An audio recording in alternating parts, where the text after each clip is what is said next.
আল্লাহু তাআলা আনহু বলেন, রাসূল সাল্লাল্লাহু আলাইহি ওয়াসাল্লাম বলেছেন, লা তুয়াইয়িরুল মুসলিমিনা, খবরদার কখনো কোন মুসলমানের দোষ ত্রুটি প্রকাশ করো না। ওয়ালা তুযু, কখনো কোন মুসলমানকে কষ্ট দিও না। ওয়ালা তাত্তাবিউ আওরাতা আখিহে, আখুল মুসলিম, কোন ব্যক্তি যেন তার মুসলিম ভাইয়ের দোষ ত্রুটি প্রকাশের পিছনে না পড়ে। এই পর্যন্ত বলার পরে আল্লাহ রাসূল বলছেন, অমাই ইয়াত্তাবে আওরাতা আখিহে, যেই ব্যক্তি তার ভাইয়ের দোষ ত্রুটি উদ্ঘাটন করার জন্য চেষ্টা করবে, ইয়াত্তাবিউল্লাহু আওরাতাহু, তখন আল্লাহ তাআলা নিজে তার দোষ ত্রুটি পেশ করার জন্য লেগে যাবেন। তাহলে আপনার প্রতিপক্ষ হয়ে গেলেন আল্লাহ। যারা দুনিয়াতে মানুষের দোষ ত্রুটি প্রকাশ করার সমাজে চেষ্টা করে, তাদের প্রতিপক্ষ হলেন আল্লাহ। এই কথাটা খুব ভালোভাবে মনে রাখতে হবে। এই কথাটা যদি আপনার অন্তরে বিশ্বাস থাকে, তাহলে সমাজ একেবারে সুন্দর হয়ে যাবে। এক হাদিসের ভিত্তিতে সমাজ শান্ত। আপনাকে এইভাবে বিশ্বাস রাখতে হবে যে আমার যতই শত্রু হোক, আমি যদি তার পিছনে লাগি, তাহলে আমার পিছনে আল্লাহ লাগবেন।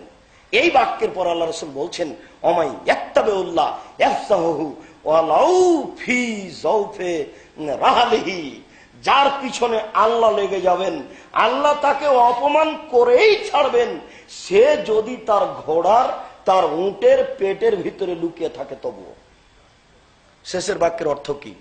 শেষের বাক্যের অর্থ হলো এই যে, কেউ যদি কারো দোষ ত্রুটি প্রকাশ করার পরে পৃথিবীর কোন স্থানে গিয়ে লুকায়, মাটির ভিতরে গিয়ে লুকায়, তবু আল্লাহ তাকে জাতির সামনে অপমান করেই ছাড়বেন, তার বিষয়টি আল্লাহ প্রকাশ করেই ছাড়বেন। এই কথা আল্লাহ রাসূল বললেন যে, কেউ যদি কারো দোষ ত্রুটি প্রকাশ করার পরে লুকিয়ে যায় তার সওয়ারির পেটের ভিতরে, তবু আল্লাহ তাকে ছাড়বেন না, অপমান করবেন। কেন? আল্লাহ তখন তার প্রতিপক্ষ, যাকে কেউ ঠেকাতে পারে না, যিনি হচ্ছেন পরাক্রমশালী।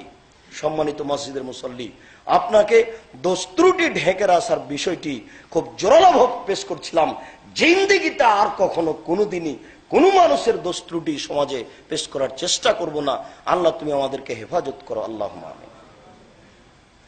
মহান আল্লাহ বলেন, ওয়ালা ইয়াগতাব বাযুকুম বাস, অবশ্যই তোমাদের কেউ যেন কারো গীবত পরনিন্দা না করে। অবশ্যই তোমাদের কেউ যেন কারো গীবত পরনিন্দা না করে। হুযায়ফা রাদিয়াল্লাহু তাআলা আনহু বলেন, রাসূল সাল্লাল্লাহু আলাইহি ওয়াসাল্লাম বলেছেন, লা ইয়াদখুলুল জান্নাতা কাত্তাত ওয়া ফিরায়াতিন নাম্মাম, যারা দুনিয়াতে মানুষের গীবত করে, পরনিন্দা করে, আল্লাহ তাআলার নবী বলছেন, এমন ব্যক্তি জান্নাতে যাবে না, এমন ব্যক্তি জাহান্নামে যাবে। লা ইয়াদখুলুল জান্নাতা কাত্তাত, বদনামকারী, পরনিন্দাকারী কখনো জান্নাতে যাবে না। এই কারণেই আল্লাহ তাআলা বলছেন, ওয়াইলুল লিকুল্লি হুমাযাতিল লুমাযা, সামনে নিন্দা করে যারা, পিছনে নিন্দা করে যারা, তাদের জন্য ওয়াইল নামক জাহান্নাম সুনিশ্চিত। পিছনে নিন্দা করে যারা, সামনে নিন্দা করে যারা, তাদের জন্য ধ্বংস সুনিশ্চিত, তাদের জন্য ধ্বংস সুনিশ্চিত। আবু হুরায়রা রাদিয়াল্লাহু তাআলা আনহু বলেন, রাসূল সাল্লাল্লাহু আলাইহি